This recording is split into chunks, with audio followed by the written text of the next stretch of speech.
Nugi Informasi. Aye!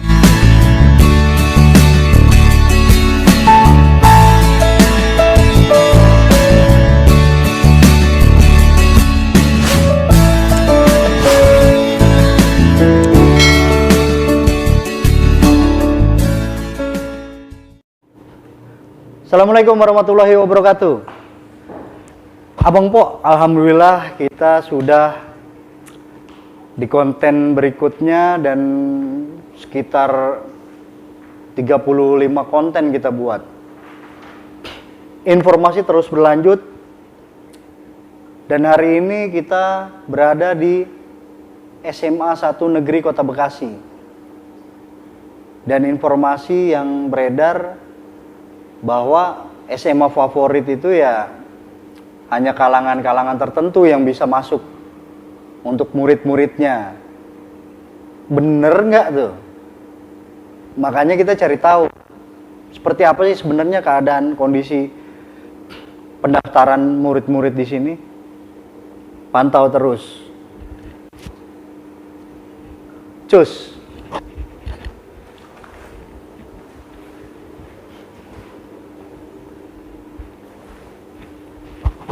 Tinggalan.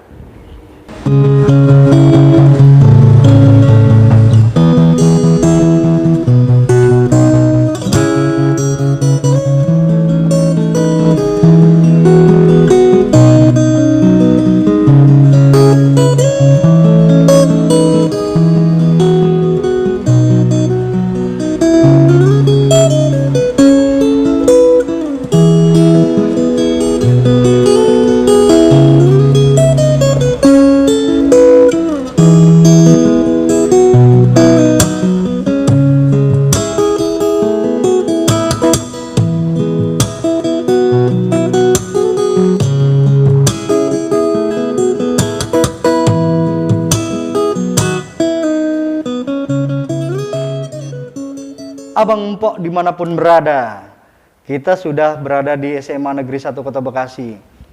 Kebetulan SMA ini adalah SMA favorit di Kota Bekasi, maka saya pengen tahu anak-anak murid di sini sebetulnya seperti apa dan cara mungkin mereka masuknya apakah harus anak khusus atau anak yang wow gitu kan. Kebetulan saya sudah bersama dengan Bu Ekowati dan Pak Sukiman, Kepala Sekolah SMA 1 Negeri Kota Bekasi. Bu Eko, salam sehat Bu Eko. Salam sehat. Pak Sukiman. Pak Sukiman ini selaku pendamping ya Pak ya?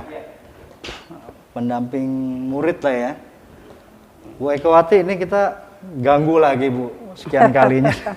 Gak apa-apa Mas. Ini boleh dicopot gak sih? Boleh, silakan Bu. Boleh ya? Maaf nih saya kita buka udah jaga aja. jarak. Ya, biar lebih enak.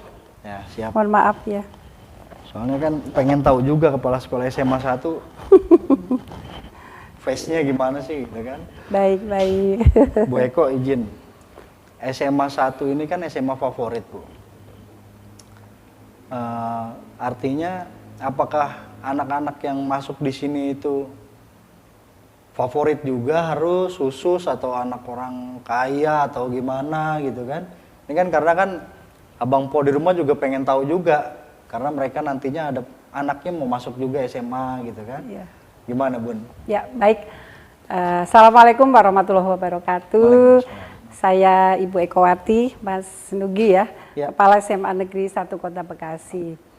Jadi begini Pak Mas Nugi dan Abang Po di rumah, bahwa SMA 1 ini kan sekolah negeri Pak.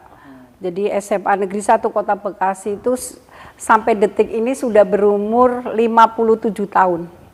Jadi berdiri sejak tahun 64 ya Pak ya, 64 jadi sudah ke 57 tahun. Kemudian tadi pertanyaan Abang, apakah siswa di sini adalah orang-orang khusus, orang-orang kaya, orang-orang yang mungkin pilihan gitu? Tidak ya. Jadi karena di sini adalah SMA negeri, kita harus mengikuti aturan pemerintah, yaitu pada saat penerimaan siswa baru itu kan ada beberapa jalur ya kan, ada jalur prestasi kejuaraan, ada jalur prestasi rapot, kemudian ada jalur perpindahan orang tua, jalur anak guru, dan juga ada jalur istilahnya KTM, yaitu siswa-siswa yang tidak mampu. Itu jalur siswa yang tidak mampu tuh banyak, ada 20%, ya kan? Dan di SMA 1 ternyata banyak juga yang siswa yang tidak mampu, sekitar 15% lah ya. Dan mereka juga ada perlakuan khusus ya, misalnya sarana prasarananya khususnya pada saat pandemi seperti ini, Bang. Jadi pada saat pandemi seperti ini kan pembelajaran masih jarak jauh. Jadi bagi siswa-siswi yang memang tidak punya fasilitas, mungkin laptop, sarana prasarana misalnya HP, maka sekolah menyediakan sarana prasarananya khusus siswa-siswi yang tidak punya sarana untuk kegiatan belajar mengajar. Oh gitu, jadi berarti ada sarana khusus fasilitas gitu ya? Fasilitas di rumah atau di sekolah. Jadi di sekolah kami siapkan satu lab ya, lab komputer, malah dua lab komputer bagi siswa-siswi yang tidak mampu, artinya tidak mempunyai laptop, mempunyai HP gitu. Kami fasilitasi, jadi tidak usah belajar di rumah, tetapi belajarnya di sekolah, seperti itu, Bang. Itu fasilitas bagi orang yang nggak mampu, nggak bisa beli laptop, handphone atau pulsa gitu ya? Iya. Difasilitasin dari sekolahan ya? Betul. Termasuk betul. ongkosnya juga ya? Fasilitas. Oh enggak ya? Kalau ongkos enggak lah. Cuman memang ya kalau siswa yang banyak kan ya, siswa yang prestasinya bagus ya kan, itu juga ada guru pembimbing khususnya ya. Mungkin nanti bisa saya perkenalkan, namanya Pak Sukiman, dia membimbing anak-anak yang khusus perlu bimbingan ya, Mas ya, karena jadi ini yang nggak mampu itu ada pembimbingnya juga. Iya. Ya? Terus perlu diketahui bahwa Abang Po ya di rumah, bahwa siswa yang tidak mampu di sini ada yang digratiskan gitu kan, ada yang digratiskan total. Justru pakaian seragamnya pun kami berikan gitu kan, dan juga semampunya ya. Jadi nanti ada wawancara pada saat dia masuk, mampunya dia mau nyumbang berapa untuk sekolah ini. Ada yang 50.000 sebulan, ada yang 100.000. Bahkan ada yang gratis sama sekali, itu ada. Jadi saya juga bangga, ternyata siswa tidak mampu tuh ya banyak berprestasi, baik di akademik maupun non-akademik. Di olahraga banyak juga yang silat, futsal, dan sebagainya. Dan lulusan tahun ini, saya katakan kemarin bahwa 405 siswa, itu 390 siswa diterima di perguruan tinggi negeri. Kemudian yang 4 siswa diterima di perguruan tinggi swasta. Lah itu perguruan tinggi yang memberikan beasiswa kepada siswa yang tidak mampu, Mas. Jadi ada siswa-siswa yang tidak mampu tetap melanjutkan perguruan tinggi, kita support. Perguruan tinggi tentunya yang bisa memberikan beasiswa. Dan juga siswa kami juga ada yang menjadi tulang punggung, Mas, di rumah. Menjadi tulang punggung sehingga dia membuat novel, dan dia di rumah kan membiayai adiknya, ayahnya ya. Untuk siswa tersebut saya menyediakan pembimbing khusus, yaitu Bapak Sukiman. Mungkin Pak Sukiman nanti bisa menjelaskan dengan detail.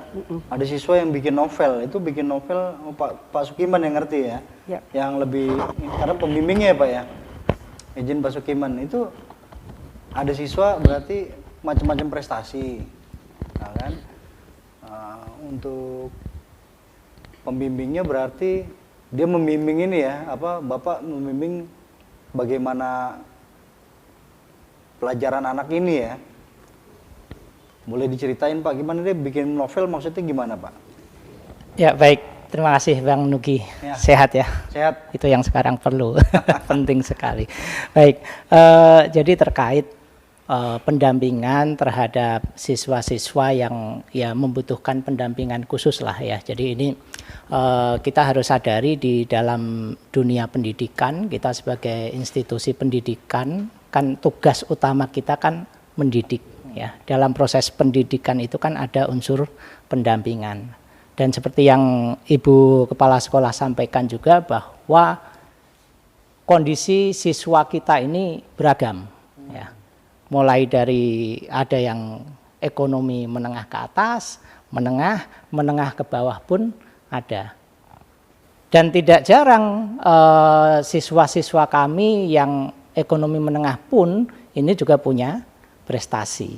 Nah, untuk melakukan pengembangan terhadap prestasi-prestasi yang dimiliki oleh peserta didik ini, apalagi yang membutuhkan pendampingan, nah Ibu Kepala Sekolah biasanya menyiapkan ada pendampingan khusus. Karena biasanya gini, ketika seseorang atau siswa lah ya, siswa itu memiliki keterbatasan dalam hal ekonomi, kalau hanya disokong secara perekonomian saja, dengan diberikan gratis seragam, diberikan gratis biaya sekolah, barangkali itu belum cukup untuk mengungkap ya apa potensi yang bisa dikembangkan dari anak ini ya. Oleh karena itulah salah satunya siswa yang saya dampingi saat ini ya, dia punya bakat dalam hal menulis novel ya. Dalam usianya yang sekarang dia kelas 10 di SMA Negeri 1 Kota Bekasi ini, dia sudah menulis 5 novel. Salah satunya ini yang kemudian saya bantu, saya terbitkan, yaitu yang betul-betul heritage ini. Nah, barangkali Bang Nugi boleh baca-baca ini ya. Oke, ya. Jadi tujuannya gini Bang, bahwa tetap tugas utama ya. Tugas utama siswa di sini adalah belajar ya. Dari sisi akademis dia tidak boleh tertinggal, tapi ada potensi lain yang juga harus kita gali, barangkali itulah yang nanti akan menolong siswa itu. Nah, Indra Kurniawan ini dia punya bakat dalam hal menulis ya. Sayang kalau bakatnya ini tidak dikembangkan, sehingga butuh pendampingan khusus supaya bisalah mengarahkan dia untuk berkembang dengan karya-karyanya tanpa harus meninggalkan prestasi akademisnya. Berarti dia artinya jualan novel gitu ya, bisa dapat uang dari bikin novel gitu ya. Betul. Ini dia cetak sendiri atau bagaimana? Jadi tujuan awalnya dia bikin novel ini memang dia ingin dapat membantu keluarganya dari novel ini. Ya, sedikit saya flashback tentang keluarganya, bahwa dia anak terbesar di keluarga ini. Dia hidup berempat ya. Bapaknya sudah cukup usia dalam kondisi mata rabun. Dia punya 2 adik, yang satu kelas 4 SD, yang satu umur 6 tahun. Sementara dia anak yang paling besar. Nah, dia berharap dari menulis novel ini bisa membantu orang tuanya, buatlah uang saku adik-adiknya. Itu ternyata betul, dari setelah beberapa bulan jalan belum bisa dia, karena kalah bersaing dengan novelis-novelis lain. Oleh karena itulah ya kemudian saya tergerak untuk membantu mempromosikan. Nah, dari promosi itu kan kemudian ya dari intern dulu SMA 1. Ternyata responnya sangat positif. Ibu bapak guru kemudian memesan, membeli novel ini, bahkan banyak juga teman-teman Indra ya, kakak-kakak kelasnya di kelas 11, kelas 12 juga memesan ini. Nah, dari situlah Indra jadi lebih bersemangat untuk menulis gitu. Jadi banyak referensi ya. Betul, itu. Luar biasa. Ini berarti Mas Indra ini pernah cerita nggak dia belajar dari mana gitu? Bikin tulisan gitu. Nah, itu yang awal begitu saya bertemu dengan anak ini, saya cukup heran. Saya tanya, Indra, usia kamu ini masih kecil gitu ya, ya dalam tanda kutip gitu ya, masih kelas 10 SMA. Bahkan menulis ini dimulai sejak dia kelas 9 SMP. Kok kamu ada ide ini dari mana sampai kemudian bisa berhubungan dengan penerbit untuk proses membuat novel ini dari mana gitu kan? Ya, dia jawab, kondisi Pak yang membuat saya harus berusaha mencari tahu. Kondisi juga yang membuat saya punya ide untuk menuliskan cerpen-cerpen ini, yaitu dengan harapan karyanya ini bisa membantu memberikan uang saku buat adik-adiknya dan membantu bapaknya. Gitu Itu ya. aduh saya jadi terenyuh gitu. Makanya Menarik ya juga itu. ya betul, setelah itu saya bertekad kalau begitu anak ini perlu pendampingan. Kasihan kalau tidak didampingi, tidak diarahkan. Dan saya pikir di SMA Negeri 1 Bekasi ini pola seperti inilah yang cocok kemudian dilakukan ya kepada siswa-siswa yang mungkin punya potensi supaya potensinya bisa terus tergali. Abang Pok di rumah kita udah denger ya informasi dari kepala sekolah dan guru pembimbing di sini bahwa SMA 1 ini semua bisa masuk ya Bu ya. Nggak ada yang istimewa tapi Bu ya. Oh nggak ada, makanya saya berpesan kepada masyarakat ya, nggak usah takut masuk SMA 1 ya. Jadi kalau memang dia pintar, dia ingin masuk ke sini, silahkan mendaftar dan nggak usah takut biayanya bagaimana nanti dari mana, sekolah siap membantu, ya seperti itu. Siap. Nggak usah mikir biaya dulu. Kalau memang ngerasa yakin pengen masuk SMA 1 negeri Kota Bekasi, daftar aja dulu, gitu ya Bu ya? Betul. Sesuai prosedur, ya. Karena ini memang ternyata nggak ada yang istimewa di sini. Ya. Bu ya. Mungkin Abang Po nanti kita ke depannya cari tahu gimana sih cara bikin novel nih Mas Indra. Ini menarik ini ya Mas ya.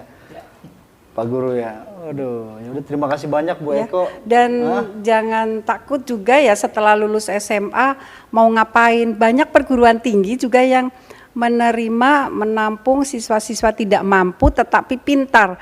Kalau dulu namanya bidik misi ya Pak ya. Kalau sekarang saya lupa istilahnya, tetapi khusus siswa-siswi yang tidak mampu dan pintar ya bisa melanjutkan kuliah. Contoh saudara saya tuh ada bisa masuk ke dokteran itu tanpa biaya sepeser pun ya gitu. Berarti Seperti bisa, itu. udah ada ya kerjasama dengan mahasiswa kampus ya? Betul ada ya, tapi ya syaratnya betul-betul tidak mampu, siswanya betul-betul pintar seperti itu. Prestasi lah Ya, ya. nanti kita arahkan ya ke kampus-kampus yang memang menerima siswa-siswa tidak mampu. Kita siap membantu. Oh, iya. Berarti memang ini sekolah favorit betul. Jadi memang pelayanannya pun favorit kan. Terima kasih banyak Bu Eko atas waktunya. Terima kasih sama-sama Pak Bang Sugiman, Lugi. maaf ganggu, sehat selalu mudah-mudahan Bu ya. Amin, amin, amin. Bunda izin kita teriak yel-yel aye dulu. 3, 2, 1. Aye.